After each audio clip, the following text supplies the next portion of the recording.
नमस्कार, ABP news पर हाजिर हूं मैं रुमाना इसार खान। आगे का एजेंडा देख रहे हैं आप और अब बात उस खबर की, दरअसल उस रेस्क्यू ऑपरेशन की जिस पर इस वक्त पूरे देश की नजरें टिकी है। वो सुरंग जहां 41 मजदूर पिछले 12 दिन से फंसे हैं और आज चमत्कार होने की उम्मीद है क्योंकि 12 दिन से लगातार जो रेस्क्यू की कोशिशें की जा रही हैं आज कामयाब होती नजर आ रही हैं।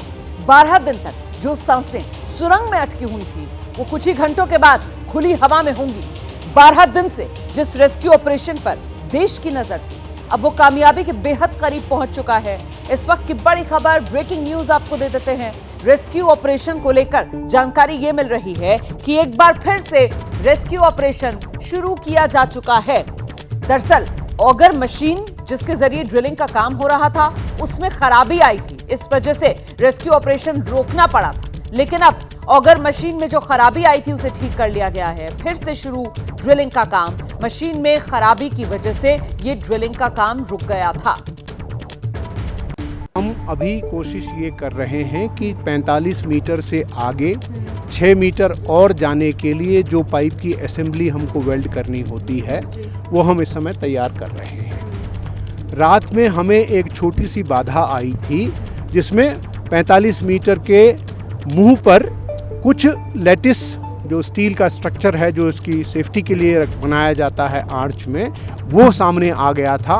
उसको उस वहाँ पर अंधेरे के ऑक्सीजन लेस एनवायरनमेंट में काटने में रात हमें 6 घंटे लगे, लेकिन मुझे खुशी है आपको बताते हुए कि वो सारे हिस्से को हम वहाँ से साफ कर चुके हैं। जो वहाँ पर आकलन करने के लिए गए हैं उन सब का आइडिया ये है कि क्योंकि ये फाइलाइटिक रॉक स्ट्रक्चर है, बहुत हार्ड नहीं है, अनलेस कोई बहुत बड़ा लोहे का स्ट्रक्चर या कोई पत्थर ऐसा सामने आए, हमें ऐसा अंदाजा अभी नहीं है कि हमें कोई बाधा बड़ी आएगी।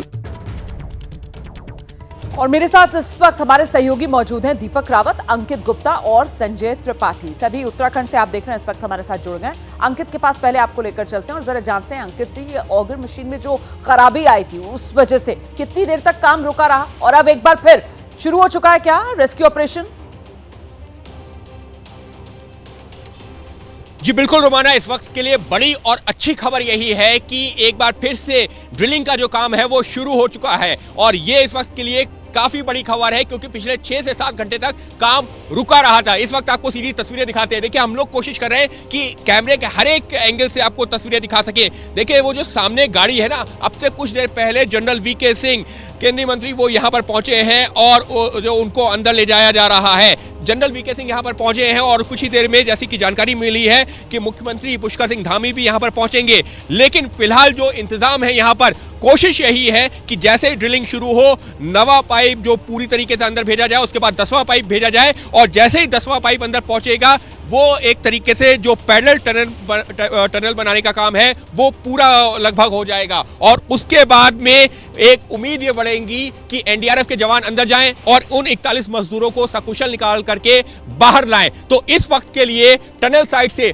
सबसे बड़ा अपडेट यही है कि ऑगर मशीन ने एक बार फिर से काम करना शुरू कर दिया है। दीपक रावत के पास दर्शकों को लेकर चलती हूँ। दीपक, मतलब अभी 9वां पाइप अंदर जाएगा, फिर 10वें पाइप की बारी, उसके बाद मजदूरों को खुद बाहर नहीं लाया जाएगा बल्कि एनडीआरएफ की टीम अंदर जाएगी और वो मजदूरों को एक एक कर बाहर लेकर आएगी।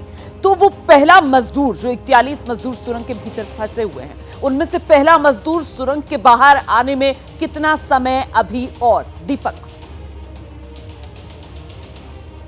जी रोमाना, यहाँ पर लेटेस्ट जानकारी ये दे दूं, 9वां पाइप भी जा चुका है। ये जानकारी अंदर से निकल कर आई है और सुरंग के सबसे करीबी हिस्से से मैं आपको जानकारी दे रहा हूँ कि 10वां पाइप, आखिरी पाइप, उसको अंदर इंस्टॉल करने की कोशिश की जा रही है और वो उस वक्त की जा रही है जब जनरल वीके सिंह यहाँ पर पहुंचे हैं। थोड़ी देर बाद मुख्यमंत्री पुष्कर धामी भी पहुंच जाएंगे। लेकिन जहां तक आपने पूछा कि कितना वक्त लगेगा एनडीआरएफ की टीम जब वहां जाएगी उनको बाहर लाने में, तो एनडीआरएफ ने दरअसल तैयारी ऐसी की है कि एक रस्सी तैयार की है, उस रस्सी पर स्ट्रेचर को बांधा जाएगा। स्ट्रेचर जिसपे व्हील्स लगे होंगे, उसमें फिर डॉक्टर की टीम में से भी 1 या 2 मेंबर अंदर भेजे जाएंगे 41 मजदूरों के पास। वो चेक करेगा सबकी हार्ट बीट जो भी इनिशियली चेक करना होता है वो चेक करेगा। उसको लगता है कि अगर इस मजदूर को पहले बाहर भेजना है तो उसे पहले स्ट्रेचर पे लिटाया जाएगा, उसको उस तरीके से बांधा जाएगा और फिर दूसरी तरफ से एसडीआरएफ एनडीआरएफ की टीम उसे बाहर खींचेगी। तो एक मजदूर को इस 56-57 मीटर पाइप से बाहर आने में 1 से 1.5 मिनट का वक्त लगेगा। और 1 से 1.5 मिनट के वक्त की बात अगर हम करें तो आप ये मान के चलिए सबको एक एक कर बाहर आने में करीबन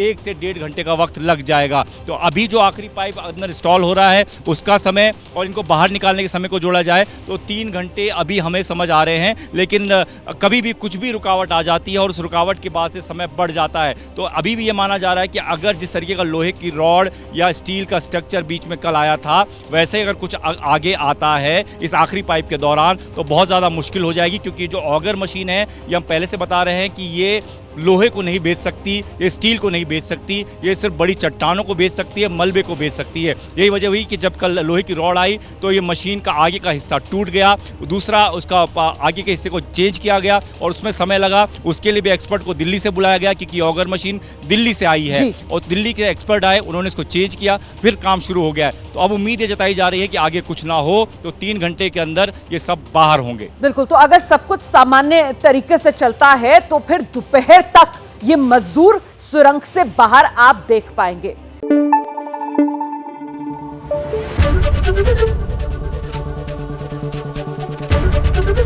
एबीपी न्यूज आपको रखे आगे।